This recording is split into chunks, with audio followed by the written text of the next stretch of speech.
Scandinavia యొక్క శీతల భూములలో పురాణ కథలు మరియు అద్భుతమైన సాహసాల గురించి చెప్పబడే ఒక ప్రదేశంలో మీకు ఒక అద్భుతమైన కథ వినిపిస్తుంది. నార్స్ పురాణాల నుండి ఒక మనోహర కథ, థోర్ మరియు జోర్ముంగాండ్ యొక్క మొదటి భాగం మీకు తెలియజేయబడుతుంది. ఈ కథ మీకు ఆశ్చర్యం కలిగిస్తుంది, మీ మనస్సును ఆకట్టుకుంటుంది. మా కథ ప్రారంభమవుతుంది. థార్ మరియు జార్మున్గండ్ కథ మొదటి భాగం. కథల అలలపై తేలియాడే పిల్లలందరికీ స్వాగతం, సుస్వాగతం. నార్స్ పురాణ కథల్లో మరో సంచిక థార్. సాహసయాత్రలకు మీ అందరికీ మరోసారి ఆహ్వానం. క్రిందటి సంచికలో మనం థార్, అతని జాల్నీర్ అనే శక్తివంతమైన హ్యామర్, బంగారు యాపిల్ పళ్లను పెంచే ఇడున్ అనే దేవత గురించి, ఒక భూతంతో ప్రేమలో పడిన ఫ్రే అనే దేవుడి గురించి తెలుసుకున్నాం. ఈ సంచికలో ఉత్సాహం రేకెత్తించే థార్ సాహసయాత్రల్లో మనమూ పాలుపంచుకుందాం. మిడ్గాడ్లోని భయంకరమైన సర్పంతో యుద్ధం చేయడం, తన జోల్నీర్ అనే హ్యామర్ని వెనక్కి తెచ్చుకోవడం కోసం ఉపాయం పన్నడం, తనతో యుద్ధానికి ఆహ్వానించిన హ్రంగ్నర్ అనే భూతంతో అత్యంత సాహసంతో పోరాటం లాంటి ఎన్నో సాహస కృత్యాలను తెలుసుకుందాం. మరికెందుకు ఆలస్యం, కథల్లోకి వెళ్ళిపోదాం రండి. నిఫ్లీం అనేది బాగా మంచుతో కూడిన ప్రదేశం. అక్కడ సంవత్సరమంతా వాతావరణం చలిగానే ఉంటుంది. ఎముకలు కొరికేసే చల్లని గాలులు వీస్తూ ఉంటాయి. మస్పెలీంలో అందుకు వ్యతిరేకంగా ఉంటుంది. ఆ ప్రదేశమంతా ఎప్పుడూ వేడిగా, మంటలు చెలరేగుతూ ఉంటుంది. ఆ రెండిటి మధ్య ఉండే ప్రాంతాన్ని మిడ్గాడ్ అంటారు. మనుషులు నివసించే ప్రాంతమిది. గుండ్రని ఆకారంలో ఉండే ఈ భూమి 4 పక్కలా సముద్రంతో చుట్టబడి ఉంటుంది. వేసవికాలంలో సూర్యుడు ప్రకాశవంతంగా వెలుగునిచ్చే రోజుల్లో సముద్రం చాలా నిశ్శబ్దంగా ఉంటుంది. అదే మరి శీతాకాలం వచ్చేసరికి సముద్రపు అలలు పెద్ద శబ్దంతో వేగంగా ప్రవహించి తీరానికి కొట్టుకుంటూ ఉంటాయి. ఆ సముద్రం లోపల చాలా లోతుగా ఒక భారీ సర్పం నివసిస్తూ ఉండేది. దాని పేరు యార్మున్గండ్. చాలా ఏళ్ల క్రితం ఈ సర్పం పెరిగి పెరిగి పెద్దగా అయిపోయినప్పుడు దానిని దేవతలు కూడా భరించలేకపోయారు. అప్పుడు ఓడిన్ అనే దేవుడు దాన్ని సముద్రంలోకి విసిరేశాడు. అది సముద్రం అడుగున అలా పడుకుని ఉంటూ ఉండేది. అది పెరిగి పెరిగి ఎంత పెద్దదైపోయిందంటే మొత్తం భూగోళాన్ని చుట్టేయగలదు. అది దాని తోకని నోట్లో పెట్టుకుని కొన్ని వారాల పాటు కదలకుండా అక్కడే ఉండగలదు. చూసేవాళ్లకు శాంతంగా ఉన్న ఆ సముద్రం అడుగున అలాంటి భయంకరమైన జంతువు ఒకటి ఉందనే ఊహించలేరు. అయితే ఆ మిడ్గాడ్ సర్పం ఒక్కసారి కనుక నిద్రలేచిందంటే ఇక దాని కోపం పట్టడం ఎవ్వరికీ సాధ్యం కాదు. ఆ సర్పం నిద్రలేచి ఒక్కసారి తోకతో నేలను కొట్టినప్పుడు ఆ నీటి కదలికలకు సముద్రమంతా నురుగుపరుచుకునేది. అలలు పెద్ద పెద్ద పర్వతాల ఎత్తుకు లేచేవి. సముద్రంలో లేచిన నీటి తుంపర్లో పైనెక్కడో ఉన్న స్వర్గలోకాన్ని కూడా తడిపేసేవి అనడంలో అతిశయోక్తి లేదు. ఆ నీటిలో ప్రయాణం చేస్తున్న ఓడలు ఆ అదురుకి పైకి కిందకి ఊగిపోతూ ఉండేవి. దేవుళ్లందరికోసం ఏగిరి ఒక పానీయం తయారు చేసేవాడు. వారందరూ కలిసి అప్పుడప్పుడు పానీయం సేవించడం వారికి అలవాటు. కాని ఇదివరకు తయారుచేసిన పానీయం అయిపోవడంతో మళ్లీ తయారు చేయాలని అనుకున్నాడు. కాని దేవుళ్ల కోసం చాలా ఎక్కువ పానీయం తయారు చేయాలి. అది నిల్వ ఉంచాలంటే అది వెడల్పైన పాత్ర ఒకటి కావలసి ఉంటుంది. ఏగిర్ చుట్టూ ఒకసారి చూసి, థార్, నాకొక పాత్ర తీసుకురాగలవా అనడిగాడు. ఎవరు ఏ సవాల్ చేసినా ఎదుర్కోవడానికి ఎప్పుడూ సిద్ధంగా ఉంటాడు థార్. సవాలెంత కష్టంగా ఉంటే అంత ఇష్టం తనకి. అతను లేచి, నేను తెస్తాను, ఎక్కడుందో చెప్పండి అన్నాడు. ఏగిర్ ఏ సమాధానం ఇవ్వలేదు.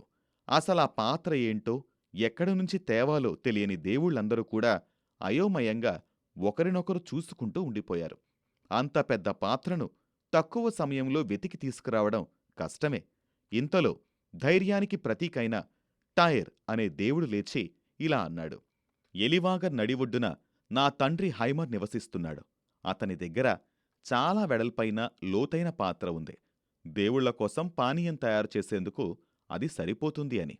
ప్రతి సవాల్లోనూ నెగ్గాలని కోరుకునే థార్, మనం ఆ పాత్రను సులువుగా తెచ్చుకోగలమా అని అడిగాడు. బలవంతంగా కాకపోయినా ఉపాయంతో సాధించవచ్చు అన్నాడు టైర్. థార్ ఒక యువకుడిగా రూపం ధరించాడు. ఇద్దరూ కలిసి వెంటనే పాత్రను వెతకటానికి బయలుదేరారు. ప్రయాణం చాలా కష్టతరంగా ఉండింది. చాలా దూరం కూడాను. మొత్తానికి వారు ఎంతో కష్టాన్ని కోర్చి హైమర్ ఇంటికి వెళ్ళగలిగారు. అక్కడ టైర్ వాళ్ళ నాన్నమ్మ, ఇంకా టైర్ వాళ్ళమ్మ కనిపించారు. నాన్నమ్మ చాలా అందవికారంగా, భయం గొలిపేలా ఉంది. కాని టైర్ తల్లి మాత్రం ఎంతో అందంగా, సూర్యుని కాంతి ఆమె మీద ప్రతిఫలిస్తున్నట్లు స్వచ్ఛంగా, ఆకర్షణీయంగా ఉంది. టైర్ తన తల్లిని పలకరించగానే ఆమె వాళ్ళిద్దరినీ మొదటి గదిలో ఉన్న పెద్ద పెద్ద పాత్రల కింద దాక్కోమని సలహా ఇచ్చింది. ఎందుకంటే ఒక్కోసారి హైమర్ బయటనుంచి వచ్చేటప్పుడు చాలా కోపంగా వస్తూ ఉంటాడు. ఆ కోపమంతా థార్ మీద చూపించకూడదని ఆమెలా చెప్పింది. హైమర్ రాత్రి చాలా ఆలస్యంగా ఇంటికొచ్చాడు. అతను సముద్రంలో చాలా లోతులకు చేపల వేటకు వెళ్ళి వచ్చాడు. అతని బట్టలు, పొడవుగా పెరిగిన గడ్డం మంచుతో నిండిపోయాయి. అతనింట్లోకి రాగానే ఒక చల్లని గాలి తెమ్మెర అతనితో పాటు ఇంట్లోకొచ్చింది. అతని భార్య అతన్ని పలకరించి, మనం ఎన్నాళ్లుగానో ఎదురుచూస్తున్న మన అబ్బాయి టైర్ ఇన్నాళ్లకింటికొచ్చాడు. తనతో పాటు మనకి శత్రువు, దేవతల రక్షకుడైన థార్ని తీసుకొచ్చాడు.